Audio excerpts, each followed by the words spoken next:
ओम नमः शिवाय। योग जीवनचर्या साधक संघ के आज की बैठक और चर्चा में उपस्थित योग स्वयंसेवक और उनके भीतर उपस्थित शिव चेतना को प्रणाम करके शिव संहिता के चतुर्थ पटल पर आधारित शिव भक्ति योग कथा प्रारंभ करते हैं। और आज की कथा में 10 मुद्राओं के विषय में चर्चा और चिंतन करेंगे। देवादिदेव महादेव महादेवी से कहते हैं कि हे महादेवी, महामुद्रां प्रवक्ष्यामि तत्रेऽस्मिन् वल्लभे यां प्राप्या सिद्धा सिद्धिं च कपिलाद पुरागता। हे प्रिय पार्वती, योग के तंत्र शास्त्र में योग मुद्रा जो हमने बताई है, इसका लाभ करके कई ऋषि मुनि जैसे कपिल इत्यादि को सिद्धियां प्राप्त हुई है। आगे कहते हैं, अब सव्येन संपीड्य पादमूलेन सादरम गुरुपदेश योनि गुदा मृढ़ांतरा लगाम सव्यम प्रसारितम पादम धृत्वा पाणयुगेन वै नवद्वाराणि संयम्य चिंबुक हृदय परि चित्तम चित्तपथे दत्वा प्रभवेद वायु साधनम महामुद्रा भवेदेशा सर्वतत्रेषु गोपिता वामांगेन समभ्यस्य दक्षा अंगेन नाभ्यासेत् पुनः प्राणायामं समं कृत्वा योगी नियत मानसः। हे महादेवी, वाम पाद के एड़ी से गुदा और मेढ़ के मध्य में जो योनि है, उसको आदर सहित गुरु के उपदेश पूर्वक पीड़ित करे, अर्थात दबाव डाले, और दक्षिण पाद प्रसार के अर्थात लंबा करके दोनों हाथों से पकड़ करके रखे, और 9 दरवाजों को रोक करके चिंबुक अर्थात ठोड़ी को हृदय स्थान पर स्थित करे, और चित्त वृत्ति को चैतन्य में स्थिर करके वायु का साधन करना उचित है। यह महामुद्रा सर्व तंत्रों के प्रमाण से गोपनीय है, इसलिए पहले वाम भाग से अभ्यास करके फिर दक्षिण अंग से अभ्यास करने से योगी स्थिर बुद्धि को प्राप्त करता है, और इस प्रकार से प्राणायाम को सम करना है। आगे कहते हैं, अनेन विधिनाम योगी मंद भाग्योपि सिद्धयति सर्वासामेव नाड़ीनाम चालनम बिंदुमारणम जीवन तो काषायस्य पातकानां विनाशनम कुंडली तापनम वायोर ब्रह्मरंध्र प्रवेशनम सर्व रोग पश्मनम जठाराग्नि विवर्धनम वपुषा कांति ममला जरा मृत्यु विनाशनम वांछितार्थ फलम सौख्यम इंद्रियाणामश्च मारणम एतदुक्तानि सर्वाणि योगरूढ़स्य योगिना भवेदस्य अभ्यास अस्तो अवश्यम नात्र कार्य विचारणा। आगे कहते हैं कि इस विधान से मंदभागी योगी भी सिद्ध हो जाएगा। इस महामुद्रा के प्रभाव से समस्त नाड़ियों का चालन सिद्ध हो जाएगा और बिंदु स्थिर होगा और जीवन को आकर्षित करके रखेगा और साथ ही साथ सभी प्रकार के दुखों का नाश हो जाएगा और कुंडलिनी को हठ से उठा करके वायु को ब्रह्मरंध्र में प्रवेश करेगा। इससे जठर अग्नि प्रज्वलित होकर के सभी रोगों का नाश कर देगी और शरीर में सुंदर कांति होगी और वृद्धावस्था सहित मृत्यु का नाश हो जाएगा। सुख सहित वांछित फल का लाभ होगा और इंद्रियों का निग्रह होगा।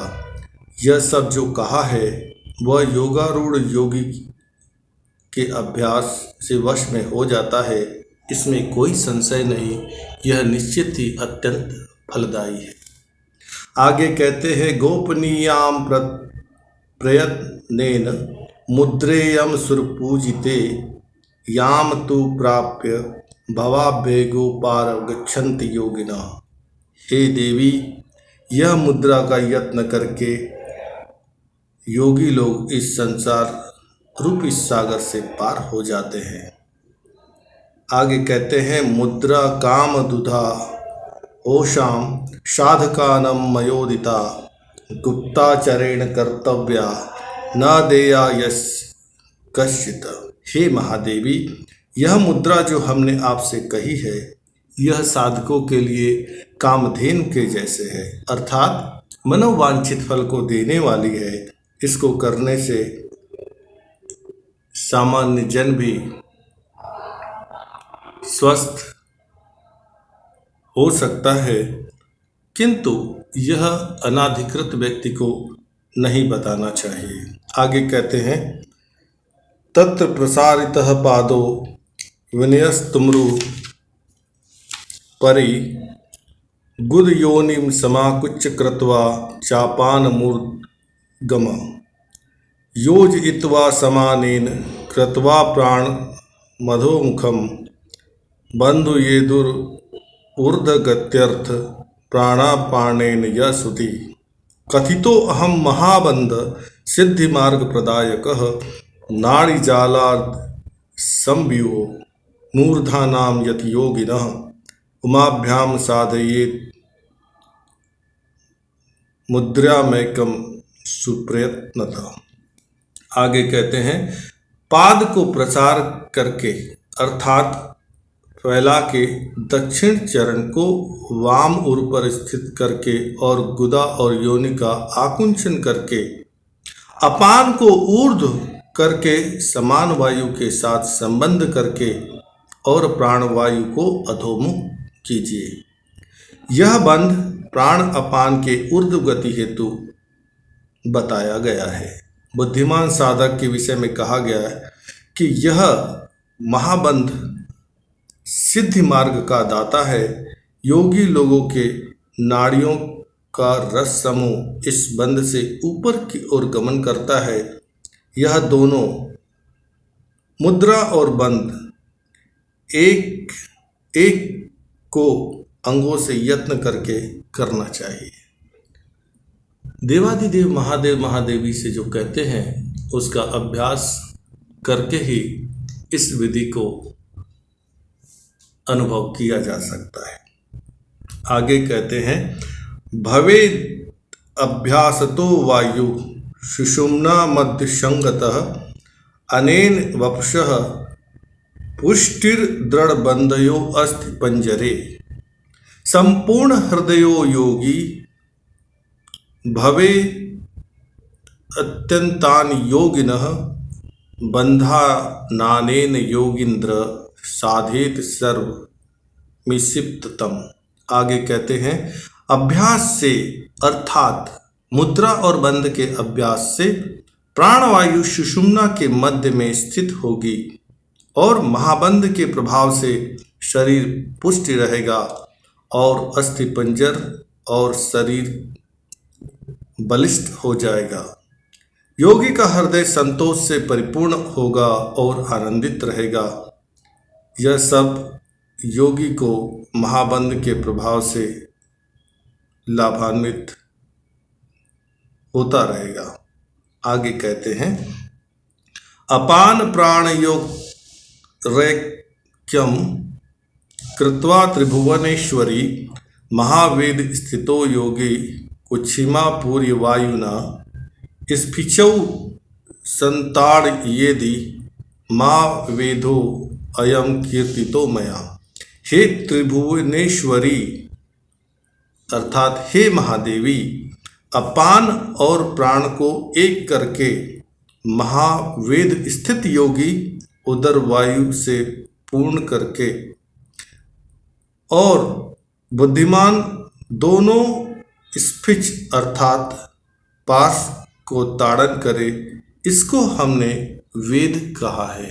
देवादेव महादेवी से जो कह रहे हैं वह बड़ा ही गूढ़, अत्यंत रहस्यमयी लेकिन अत्यंत लाभकारी प्रयोग विधि के विषय में कहते हैं। आगे कहते हैं, वेधि नानेन संविद्य वायुना योगी पुंगव ग्रंथ सुषुम्ना मार्गेण ब्रह्मेण ग्रंथि भिनत यसौ। बुद्धिमान योगी इस वेद के द्वारा वायु से सर्व ग्रंथि का भेदन करके सुषुम्ना रंध्र के द्वारा ब्रह्म ग्रंथि का भेदन करता है। तो ब्रह्म ग्रंथि के भेदन के विषय में देवादिदेव महादेवी से कहते हैं। आगे यह भी कहते हैं कि यह करोति सदा अभ्यासम महावेदम सुगोपितम वायु सिद्धिर भवेतस्य जरा मरण नाशनी। जो मनुष्य इस उत्तम महावेद को गोपित करके और सर्वदा उसका अभ्यास करेगा, उसकी जरा मरण नाशनी वायु सिद्ध हो जाएगी। हे स्वयं सेवकों, देवादिदेव महादेव ने महादेवी से जो मुद्रा और बंध के विषय में कहा, इसकी साधना करने से मनुष्य रोग से मुक्त हो सकता है, मृत्यु के भय से मुक्त हो सकता है, मन के समस्त बंधनों से मुक्त हो सकता है, कर्म के समस्त क्लेशों से मुक्त हो सकता है। लेकिन जिस व्यक्ति ने इस मनुष्य समाज से जो ऋण लिया है, उस ऋण को सबसे पहले उसे चुकाना होगा और उसके बाद ऋण मुक्त हो करके जो व्यक्ति, जो साधक शिव की भक्ति में लीन होकर शिव संहिता के आधार पर मुद्रा और बंध की गोपनीयता के साथ साधना करेगा, उस व्यक्ति को मोक्ष का मार्ग उपलब्ध होगा। आगे कहते हैं, चक्र मध्य स्थिता देवा कंपयंती वायु ताड़नाथ कुंडल्यापि महामाया कैलासे सा विलीयते। शरीर के भीतर जो भी चक्र स्वरूप देवता है, यह वायु के तनाव से कंपायमान होते हैं और महामाया कुंडलिनी देवी कैलाश अर्थात ब्रह्म स्थान में लय हो जाती है। तात्पर्य यह है कि जब मनुष्य मुद्राओं और बंधों का अभ्यास करता है तो उसके शरीर के भीतर उपस्थित कुंडलिनी चक्रों में तनाव पैदा होता है और इस तनाव से कंपन पैदा होता है और यह कंपन कैलाश अर्थात शरीर के सबसे ऊपरी स्थान जहाँ बाल इत्यादि होते हैं, उस स्थान पर जाकर के और चैतन्यता के प्रभाव को अनुभूत होता है। आगे कहते हैं, महामुद्रा महाबंधौ निष्फलौ वेद जितौ तस्माद योगी प्रयत्नेन करोति त्रितयम क्रमात्। महामुद्रा और महाबंध बिना वेद के निष्फल है। वेद न करने से मुद्रा और बंध का कुछ फल नहीं होगा। इससे तो योगी को उचित है यत्न पूर्वक क्रम से मुद्रा, बंध, वेद इन तीनों का अभ्यास करना चाहिए।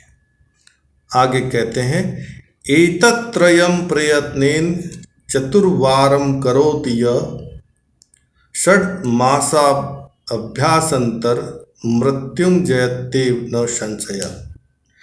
यह जो मुद्रा, बंध और वेद हमने आपसे कहे हैं, इन तीनों का अभ्यास रात्रि दिवस में 4 बार करते हुए निरंतर 6 मास तक अभ्यास करने से मनुष्य मृत्यु भय से मुक्त हो जाएगा, इसमें कोई संशय नहीं है।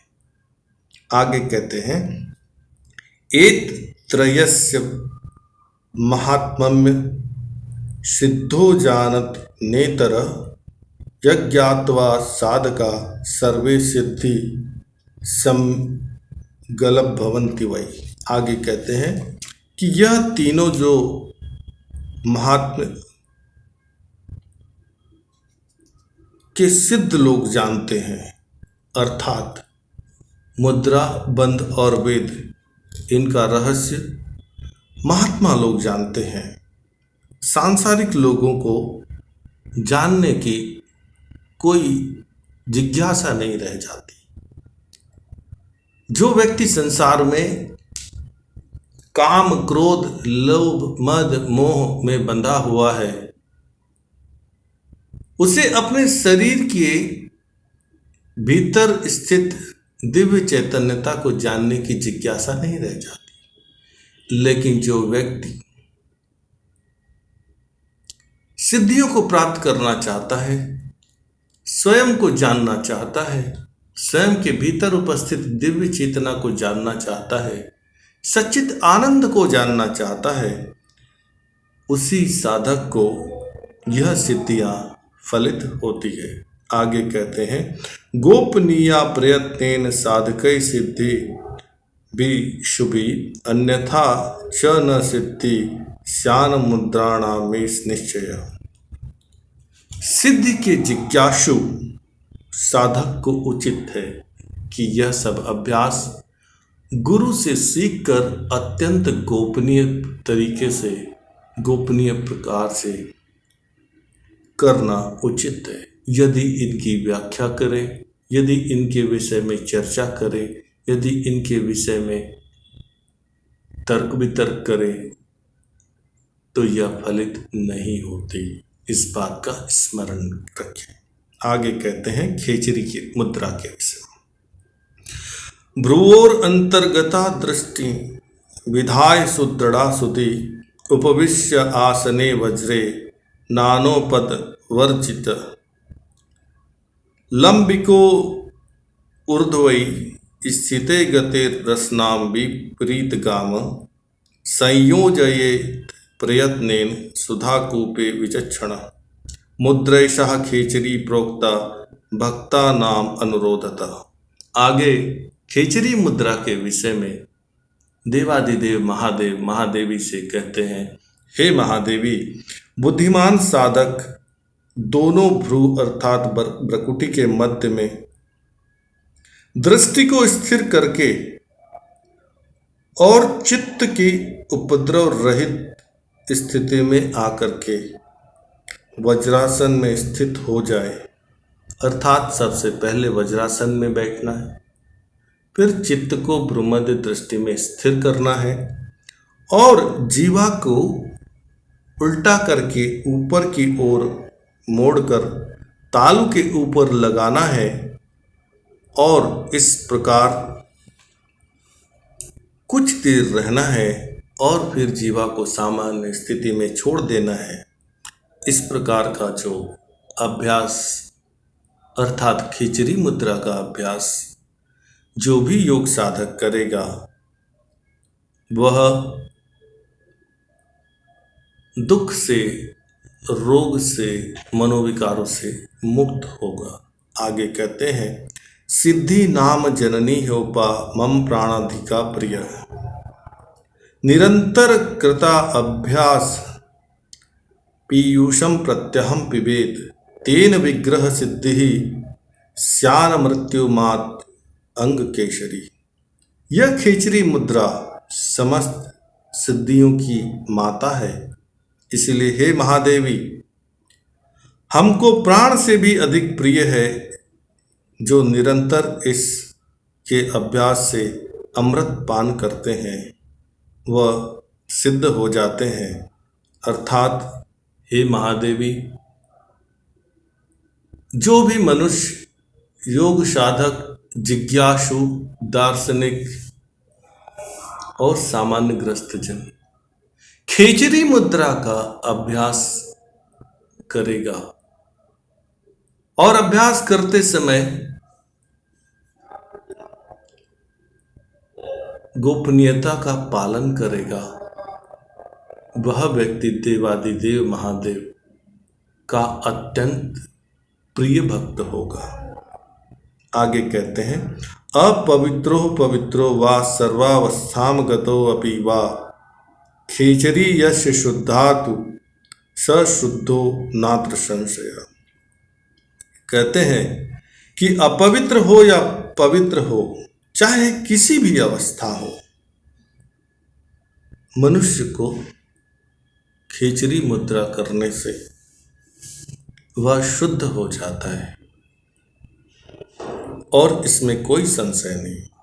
आगे कहते हैं, क्षणार्ध कुरुते यस्त तीर्थवा पाप हा वर्णनम दिव्य भोगान प्रभुक्ता च सत्कुले स प्रजायते। आगे कहते हैं कि जो भी मनुष्य इस खेचरी मुद्रा को क्षण भर भी अभ्यास करेगा, नित्य कुछ देर भी अभ्यास करेगा, वह इस संसार के मोह माया से मुक्त हो जाएगा और सुखपूर्वक इस संसार में जीवन यापन करेगा और अगले जन्म में अच्छे कुल में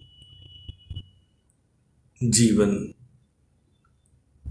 हेतु जन्म ग्रहण करें। आगे कहते हैं, मुद्रैषां खेचरी यस्तु स्वस्थ चित्तो ह्यातीन्द्रित शत ब्राह्मणा गते नापि क्षणार्ध मन्य से ही सब। जो मनुष्य इस खेचरी मुद्रा को स्वस्थ चित्त ब्रह्मपरायण होकर के अभ्यास करेगा, उसे 100 ब्राह्मणों के आशीर्वाद से प्राप्त फल को उपलब्ध हो जाएगा। आगे कहते हैं, गुरुपदेशो मुद्रा यो वेद खेचरी विमाम नाना पापरतो धीमांस याति परमाम गति। गुरु के उपदेश से जिसको यह खेचरी मुद्रा का लाभ होगा, वह मनुष्य अनेक प्रकार के पापों से मुक्त होगा। आगे कहते हैं, स प्राण सदृशी मुद्रा यस्मिन् स्मिन् दीयते प्रच्छादते प्रयत्नेन मुद्रेयं सुरपूजिते। हे सुरपूजिते पार्वती, यह खेचरी मुद्रा प्राण के बराबर है। सामान्य मनुष्य को देना उचित नहीं है। इस मुद्रा को यत्न करके गोपित रखने में ही अत्यंत कल्याण है। आज के लिए बस इतना ही।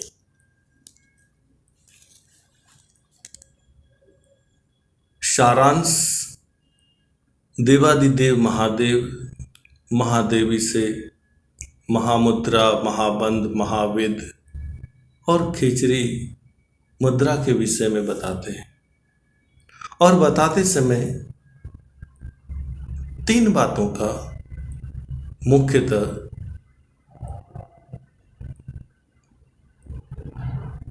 मार्गदर्शन करते हैं। सबसे पहली बात, विधि को गुरु के मार्गदर्शन में करना चाहिए।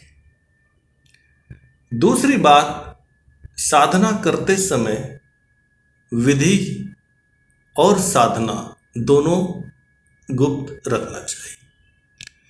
तीसरी बात, सबसे महत्वपूर्ण, यदि आप शिव भक्त हैं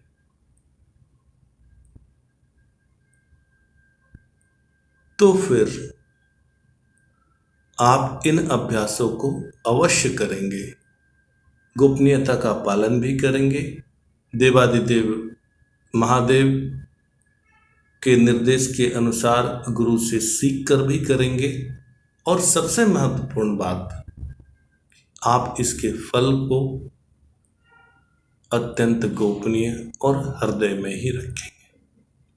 आपने बड़े धैर्य, स्नेह, श्रद्धा और विश्वास के साथ देवादिदेव महादेव द्वारा बताई गई मुद्रा और बंध के विषय में सुना।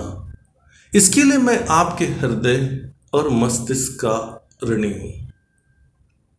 कथा कहते समय यदि कोई शब्द दोष हो, अर्थ दोष हो, उच्चारण दोष हो, उसके लिए मैं आपके भीतर उपस्थित शिव चेतना से क्षमा की याचना करता हूं।